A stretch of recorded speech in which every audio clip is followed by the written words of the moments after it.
Assalamualaikum warahmatullahi wabarakatuh. Selamat pagi teman-teman. Hari ini kita bertemu lagi dalam mata kuliah Media dan Kebudayaan Lokal pada pertemuan ke-6.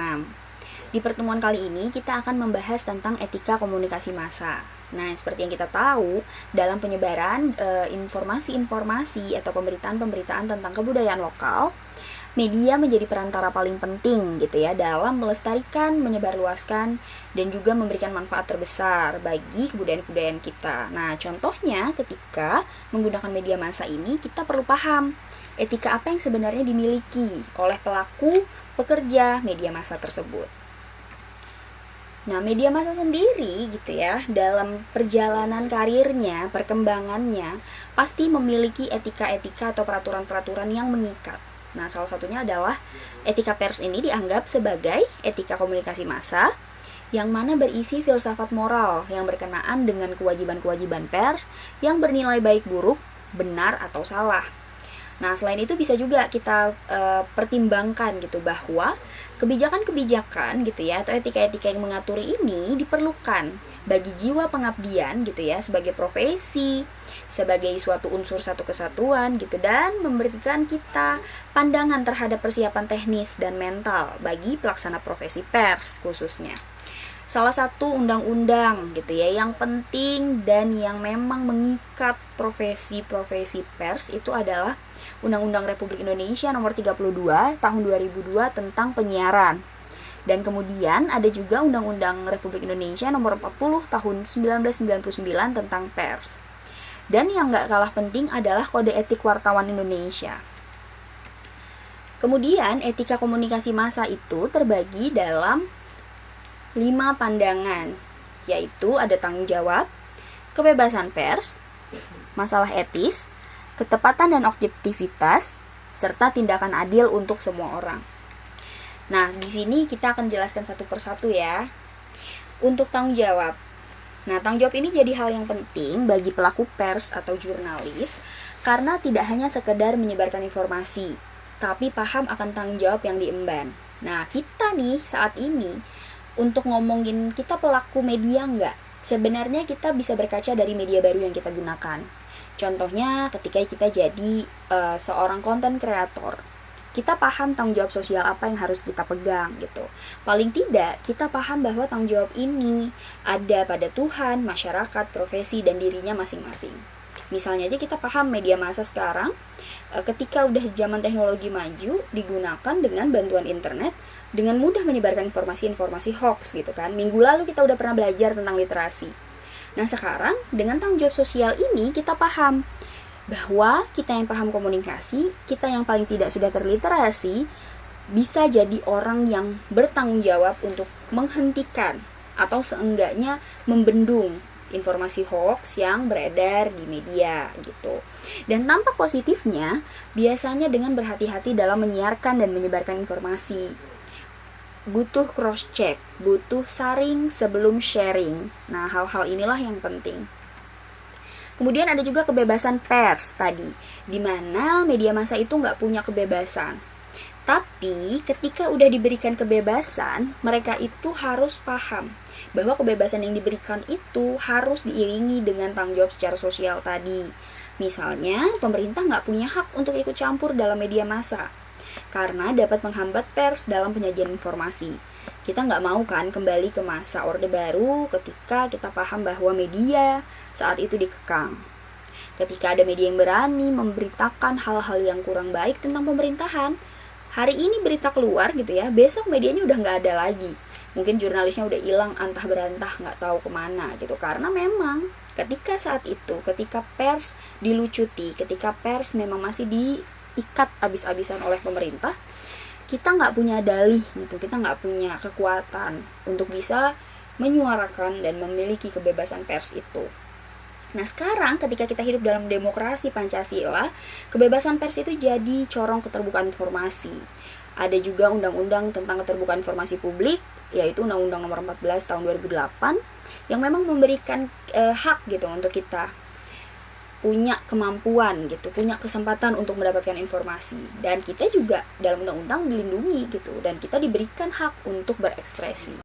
Kemudian ada masalah etis. Nah, masalah etis ini melihat kepada jurnalis harus bebas dari kepentingan. Kepentingan seperti apa?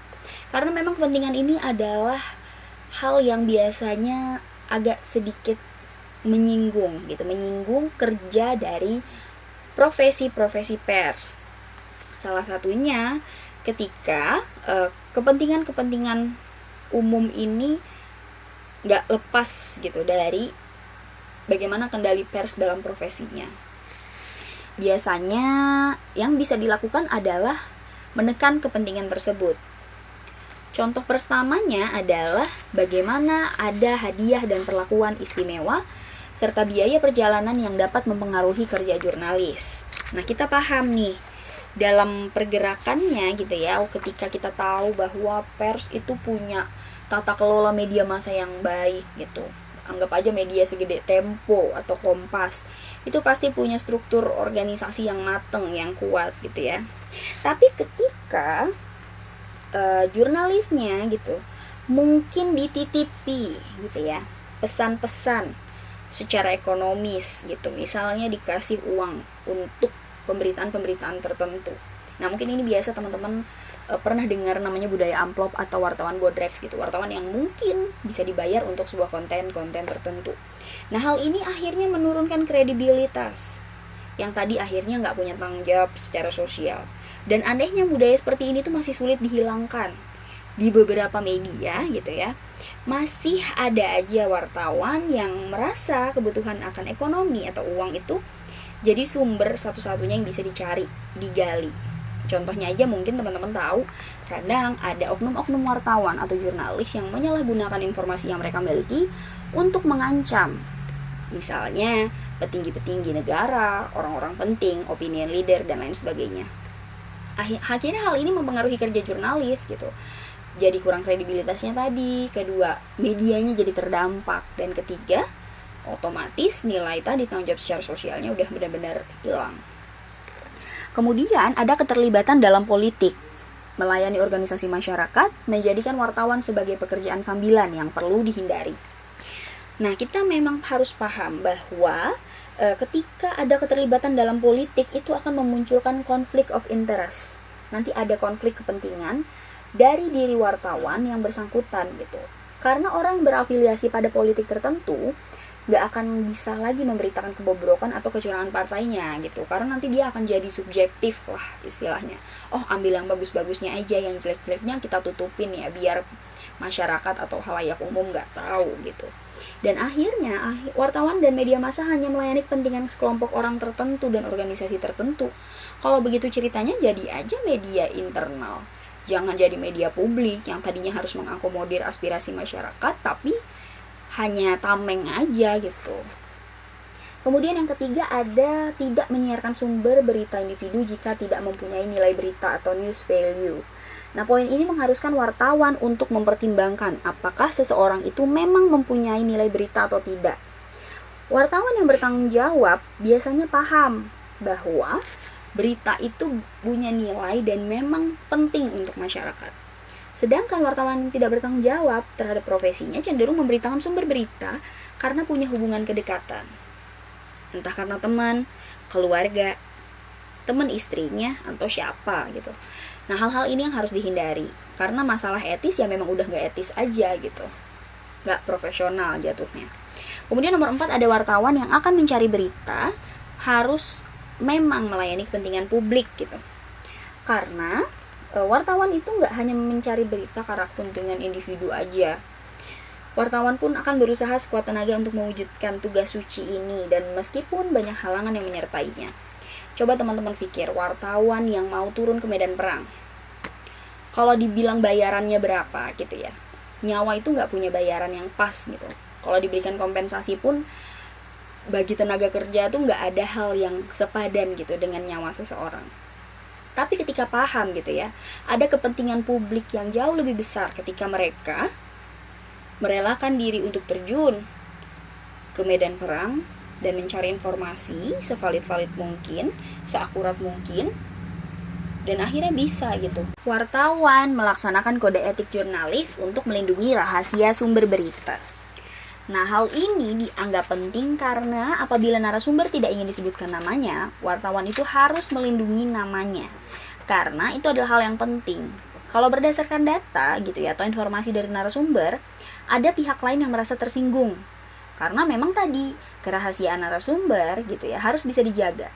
Dan pihak-pihak tersebut punya hak untuk mengajukan keberatan kalau ternyata profesionalisme dari seorang jurnalis itu gagal tadi. Dia bisa membuktikan apakah yang ditulis wartawan itu benar atau enggak, sesuai enggak dengan apa yang mereka katakan.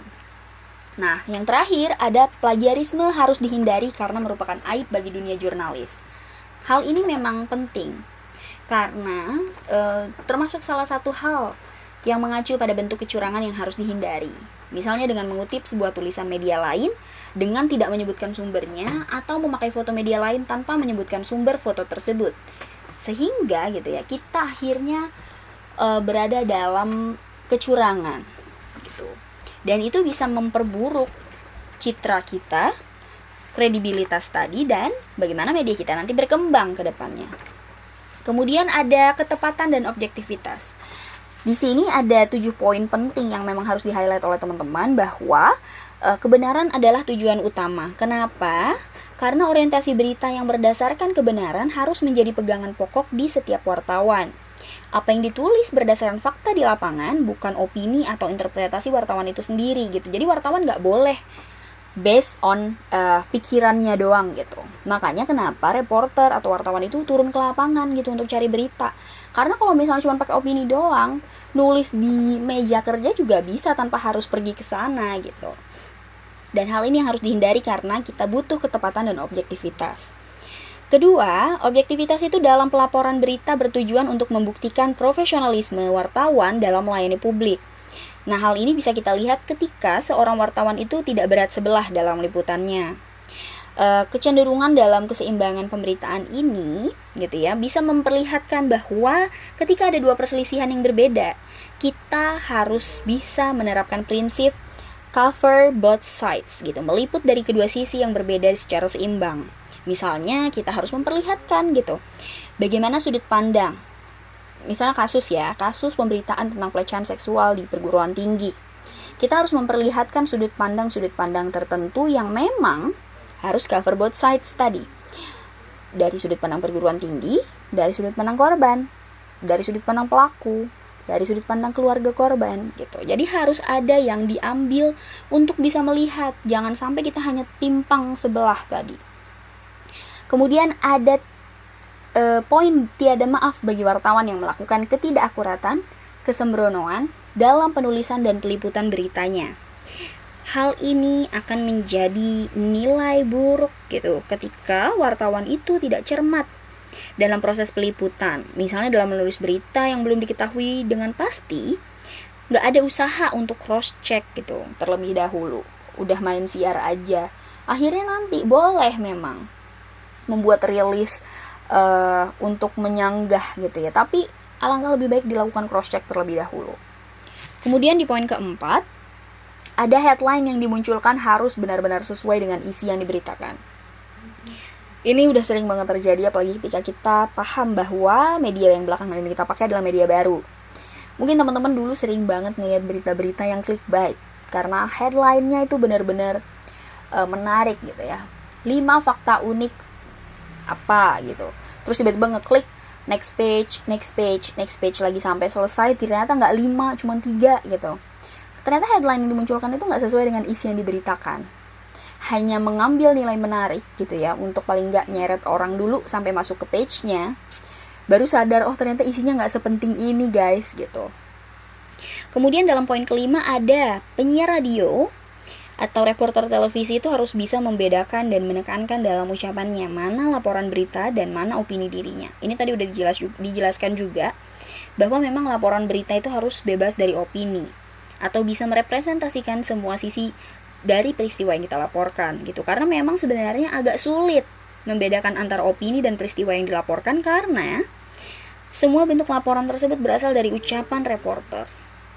Tapi berita bisa diucapkan dengan kata-kata yang lebih formal dibandingkan dengan opini reporternya gitu. Jadi reporter nggak perlu lagi menceritakan hal lain di luar peristiwa utama, karena untuk menggambarkan atau memberi latar belakang sebuah cerita itu bisa dipersingkat gitu, diringkas lah istilahnya.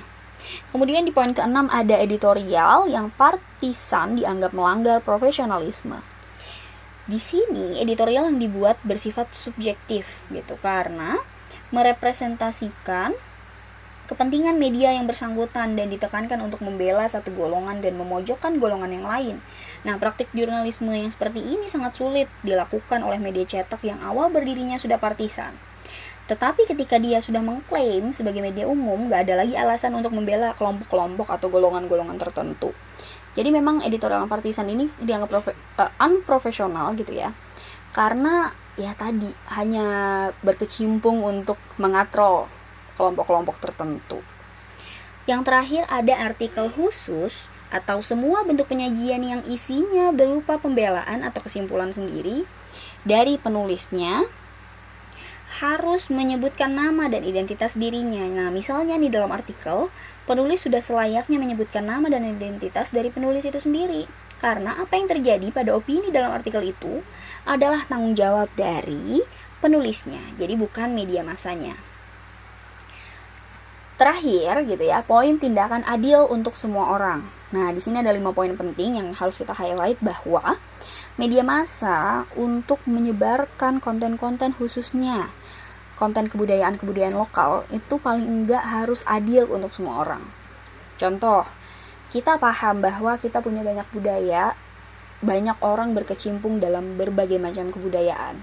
Tapi ada satu hal yang harus kita highlight gitu, bahwa semua kebudayaan itu sama baiknya, semua kebudayaan itu sama besarnya. Kita nggak boleh punya pandangan etnosentris, egois, dan lain sebagainya. Nah, ada tindakan adil untuk semua orang, bahwa media itu harus melawan campur tangan individu di dalam medianya. Ketika pihak-pihak media itu harus berani melawan keistimewaan yang diinginkan oleh seorang individu di dalam medianya. Contoh, misalnya pemilik medianya ini orang Bali. Akhirnya konten-konten informasi, konten-konten kebudayaan yang jauh lebih sering ditampilkan adalah konten kebudayaan tertentu. Padahal medianya media nasional gitu. Jadi harusnya cakupan kebudayaan yang disiarkan jauh lebih nasionalis gitu, jauh lebih memberikan kesempatan bagi semuanya dengan hak dan kewajiban yang sama gitu. Kemudian ada media tidak boleh menjadi kaki tangan pihak tertentu yang akan mempengaruhi proses pemberitaannya. Hal ini biasanya dianggap bahwa media itu harus mewakili kebenaran dan kepentingan publik. Nggak boleh ke salah satu pihak aja.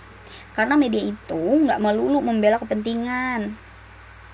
Jadi kita harus paham juga nih, media itu memberitakan peristiwa secara apa adanya, tanpa adanya pretensi kepentingan untuk membela satu pihak manapun.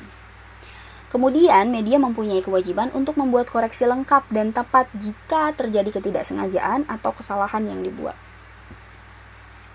Hal ini ditujukan ketika kita bisa fair play gitu ya. Media itu harus paham terhadap kesalahan yang terjadi dan tidak menutup-nutupi. Media juga harus sadar bahwa setiap media punya kekurangan dan keterbatasan, baik peralatan, dana, sumber daya manusia. Dan bahkan semua kekurangan itu sangat mungkin terjadi dengan kesalahan-kesalahan yang tidak disengaja. Kemudian wartawan bertanggung jawab atas pelaporan beritanya kepada publik, dan publik pun dapat menyampaikan keberatannya kepada media. Karena memang gitu ya, ketika kita punya konten atau informasi yang dibagikan ke media, ini berarti pihak lain itu kan nanti akan membaca.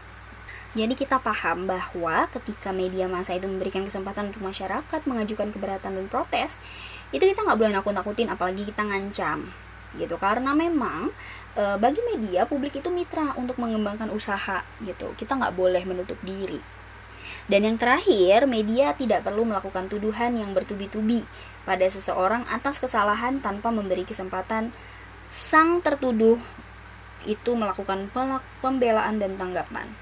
Nah, jika kita memang sadar kalau orang itu bersalah, media nggak perlu terus-menerus memojokkan, apalagi melakukan trial by the press gitu. Dan jika terjadi kesalahan, media harus mampu memberi kesempatan orang tersebut untuk melakukan pembelaan dan tanggapan. Jadi kita jadi lahan yang sehat lah gitu. yang bisa memfasilitasi siapa aja tanpa harus memikirkan kepentingan-kepentingan di belakang.